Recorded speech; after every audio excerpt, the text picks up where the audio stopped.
Hi, ako si Janine. I am 18 years old. Hindi ako mahusay sa lahat ng bagay. Hindi ako magaling gumuhit, may alam lang talaga. May mga sandali na masaya lang ko sa mga simpleng pinagkakaabalahan ko. Tulad na lang ng pagbabasa. Nalilibang at nililibang ko ang aking sarili sa mga kung ano-ano. Pero mas lamang ang paglalaro ko sa aking mga aso. One, two, three.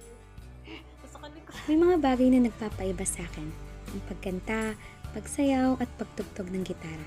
Gaya nga na sinasabi ko, hindi ako perfect, nag-enjoy lang talaga. Mahilig akong sumama sa mga bagong adventure.